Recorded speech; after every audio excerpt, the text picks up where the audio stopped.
we look at Alabama State, right? The Hornets finished 7-5 last year, 5-3 in conference play. Notable win, 21-17 victory over the team we just talked about, Alcorn State. Their worst loss was 28-13 against FAMU. Looking at Bama State last year, they were sixth in scoring, averaging 22 points a game. They were eighth in total offense, averaging 312 yards a game. They were fourth in rush offense, Blue, averaging 169 yards a game. And they were 11th in pass offense, averaging 143 passing yards a game. Defensively, they were the toast of the conference. First in almost every stat. First in scoring defense, giving up an average of 16 points a game.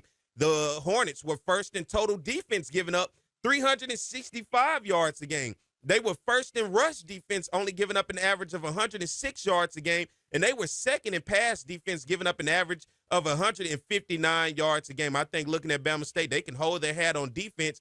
It has been offense that has hurt them over the years that I think has kept them out of an opportunity at going to a SWAC championship. But for you, Blue, looking at Alabama State last year and looking ahead to this year. Yeah, this is going to be another super intriguing team because you mentioned kind of what they held their hat on, right? It was defense, and they were so good defensively. Now they have to replace almost the entire staff. You know, their defensive coordinator. They got to replace multiple starters. I think they only returned one true starter on the defense. They got about 8 guys coming back there that played 150 or more snaps last year.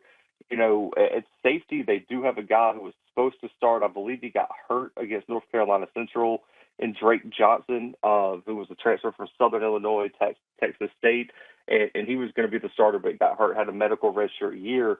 But you mentioned their struggles offensively, Perry, but this is the interesting part is offensively, they returned 14 significant contributors offensively.